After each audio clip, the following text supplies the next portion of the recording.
Okay, today we're going to be tying the Bully's bluegill spider. It's a really simple fly to tie for beginning fly tyers and catches a lot of bluegill. First thing we're going to want to do is start wrapping the thread.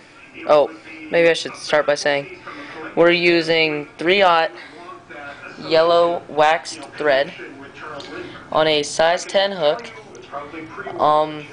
Things that this fly is made out of is a little bit of chenille, black, or really any color depending on how your personal preference is. Black chenille is what I'm going to be using, white rubber silly legs, and just thread. That's how it's going to be.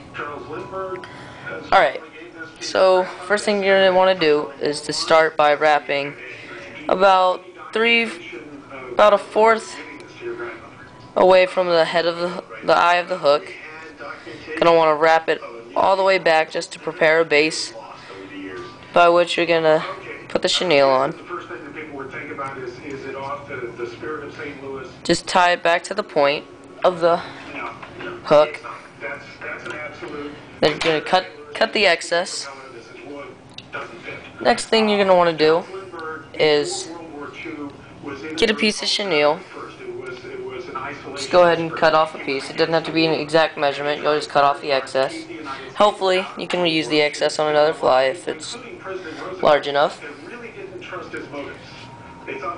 Go ahead and tie the chenille into the back. Okay, you're going to want to start wrapping the chenille. Wrap it all the way to the front. Then start wrapping it back. Wrap it a little bit thicker in the back so that it almost looks so that it's thicker in the back. Looks like the butt of a spider. Now wrap it all the way back to your thread. Well, what do you know? We used all the chenille as it is.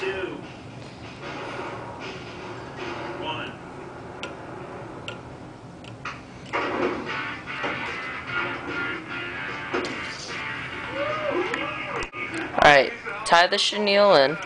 So happy about this gun. I was so glad to be able to shoot it. I think I'm going to rename it from the Muscatoon to the Stress Reliever.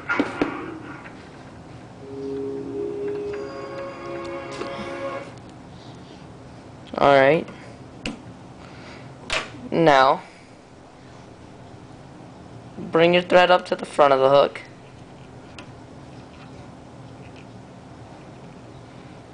Start by tying back into where we originally started the thread at the beginning of this fly. Alright, next step you're going to want to do is you're going to take 2 silly legs. Doesn't matter how long they are right now, as long as they're long enough for you to like them. You know what, I'll go ahead and say about that long. You're going to want to tie one in first. It's going to be going diagonal across from the eye of the hook. Done some research on it, and I'm pretty sure it's authentic. Where did you get this thing? I got a call about 6 months ago that they had an abandoned vehicle in a storage facility. They wanted it out of there. The people hadn't paid their bills. Alright, go ahead and tie that in diagonally. If this is a real Shelby Cobra, this guy struck gold. Not only did he get the thing for free, he was paid to drive it away. And Nevada law says the moment you tow a vehicle, all you have to do is send letters to the register owner. If they don't pick it up in 90 days, you own it. So what can you tell me about it? It doesn't have a motor. And there's no rear end, there's no wheels, there's no tires, there's no headlights, there's no blinkers, there's no steering wheel, there's no interior. They come with any boxes full of parts. What you see is what you get. It doesn't bother me that this car is missing so many parts. Now tying the next silly leg diagonal. It'd be worth a ton of money. Is it real or what? I've done some research on it. The real Shelby Cobra. Now, here's a trick. This is aluminum. Pull these silly legs back. Fiberglass. They do make replica aluminum ones. They do. Okay. Quite frankly, I really don't know how to tell the difference. Pull it back. You have to understand there are over And now, companies that make replicas start just making that yellow. Start by covering up the tips of those silly legs and just making our head of the fly out of yellow thread. Find someone to check this out, make sure it's real. Okay. And we'll just go from there. Sounds fair to me. All right. Thank you. Before I put an offer on this frame, I have to make sure this was actually done by Shelby. That means there's a guy named Carroll Shelby, and it has to be made his plant, period. Now, we're going to do a quick whip finish.